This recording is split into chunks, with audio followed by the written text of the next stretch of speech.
ஏன் ஐப்பசி மாத பௌர்ணமியில் அன்ன அபிஷேகம் செய்யப்படுகிறது? ஜோதிடத்தில் குறிப்பிடப்படும் அனைத்து 27 நட்சத்திரங்கள் சந்திரனின் மனைவியர் ஆவர். அதில் ரோகிணி நட்சத்திரத்துடன் மட்டும் பெரிய அளவில் நாட்டமில்லாமல் இருந்தார். இதனை தன் தந்தையிடம் ரோகிணி கூறினார். இதனால் அவரது தந்தை தட்சனால் உன் உடல் தேயட்டும் என சாபமிட்டார்.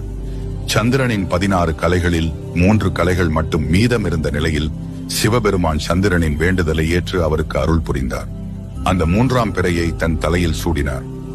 இருப்பினும் உன் சாபம் முழுமையாக நீங்காது. உன் பொழிவு முழுமையாக தேய்ந்து மறைந்து பின்னர் படிப்படியாக வளர்ந்து பிரகாசித்து பின்னர் தேய்வதுமாக இருக்கும். என்னை சரணடைந்த இந்த ஐப்பசி மாத பௌர்ணமி மிக பிரகாசமாக இருக்கும் என அருளினார். அதன் காரணமாக ஐப்பசி மாத பௌர்ணமி மிக விசேஷமாக சிவாலயங்களில் கடைபிடிக்கப்படுகிறது. Download ShareChat.